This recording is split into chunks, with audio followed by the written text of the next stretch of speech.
Don't use your kids as an excuse to not do the business.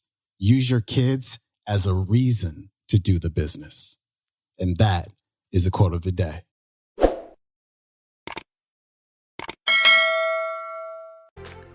Welcome back to the Quote of the Day show. I'm your host, Sean Croxton of SeanCroxton.com. Thanks for tuning in to our Finance Friday episode where we talk about all things money mindset. And today's featured speaker is Mr. Randy Gage. I'm going to keep it real with you. There are some things that Randy is about to say that may rub some listeners the wrong way. Because Randy is talking about the mindset that one must have in order to become financially free. And sometimes the things that are involved in that mindset are non-negotiables. Those sacrifices that need to be made are non-negotiables. And if they're non-negotiable, we can be pretty darn sure that you're never going to be financially free. I'm just being honest with you. But those sacrifices, when you make them, and these sacrifices, when you make them, you're not making them forever. You're making them for a period in your life. But when you make them and you become financially free, you can do things that a lot of people never have the opportunity to do, like raise our own kids, like contribute to causes that move us. We can really make a big splash in this world if we make the sacrifices, if we have the mindset that it takes to be financially free. Sometimes we just don't want to hear it. Here's Randy. So what does it take? It takes the dream. Because if you don't have the dream, you'll never find the 7 to 10 hours a week. I can guarantee you that. You're busy. We're all busy. You're working, you're picking up the dry cleaning, you're making dinner, you're taking the kids to football practice, you're paying the bills, you got to sleep, you got to eat, all this. You're using 24 hours of every day already. So what's got to give? You've got to find a dream, something that will take you to the frame of mind where you will change the way you live, you will change the daily actions you take, and you will change your mindset for a 2 to 4 year period. So that alarm clock will go off at 6:30 in the morning. You'll get up, you'll have your breakfast, you go to work, you'll work 8 or 9 hours at your job, you'll get out of the job, you'll run somewhere, grab a bite to eat, and go somewhere and work for another 3 hours in the evening.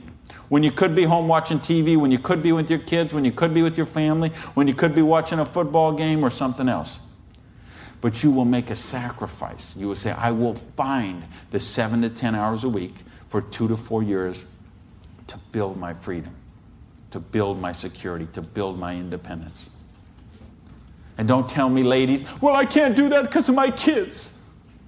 Let me tell you what I say to that. Don't use your kids as an excuse not to do the business.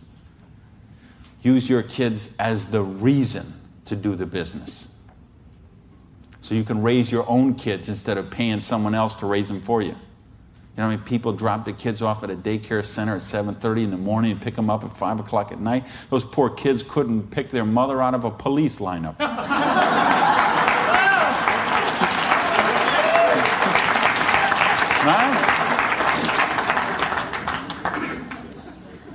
Don't use your religion as an excuse. Let me tell you, I missed a lot of church for a couple of years while I built my business. I was doing meetings on Wednesday nights instead of going to church on Wednesday night. Some Sundays I was in a different city working with a long-distance line instead of being at church. But you know what happened?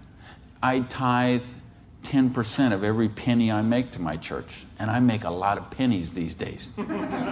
Okay, some Sundays, we seat 800 in my church. You know, some Sundays, they put that basket around and it starts here and it goes all the way down the aisles, all that just like that. And you know, sometimes the check that I put in there equals the checks of 799 other people all added together. That's what missing a few days of church did for me. Gave me time to serve on the board of the church, 2 years as the president, a couple years more as the Blue Ribbon Committee. I've been able to contribute to the church. I've been able to teach a class on prosperity on that. See, I couldn't do that when I was broke. Do you really get that? You can't do these kind of things when you're broke. You can't help your kids when you're broke. When you're so busy trying to pay the bills, you're so busy trying to cover the mortgage, you're so busy trying to pay the rent, you can't live life. And that's not the way life is meant to be lived. I came here because I want you to have an amazing life like I have.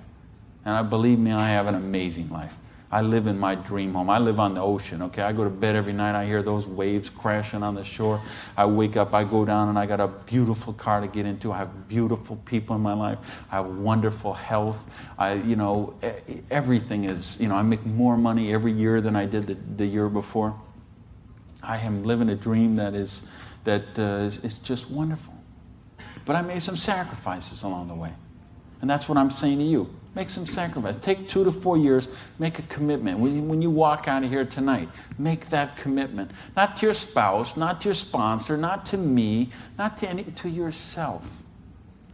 Make a commitment to yourself that you're worthy, that you're worth it, that you will think back. And that's what I want you to really do, is say, okay, what were your dreams when you were 15?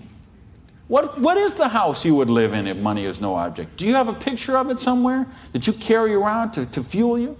What is the dream car you want to be driving? Is it a red Lamborghini Diablo, Ferrari Testarossa, Bentley, Viper? What is it? Do you have a picture of it in your wallet? You got a picture of it in your planner? You have a dream board with it up somewhere? You got it up on the mirror in the bathroom? You got it up on the refrigerator in the kitchen? How much time you want to spend with the loved ones in your life? How much money you want to give to charity? I had lunch. Funny, I just got invited to be on the board of directors for the Florida Philharmonic. I'm so honored they asked that, and I'm proud to be a supporter of them. I'm so proud to be a supporter of the opera and the Young Artist Program and all kind of charities. Fascinating thing, though. I had lunch with the guy who invited me to be on the board. He gave $1 million to the Philharmonic this year. $1 million so they can play beautiful music. That's money. That's money with a capital M. That's living a life of dreams. That's living a life of wonder, of joy, of adventure and growth. And that's what I want for you. But you got to know what that is.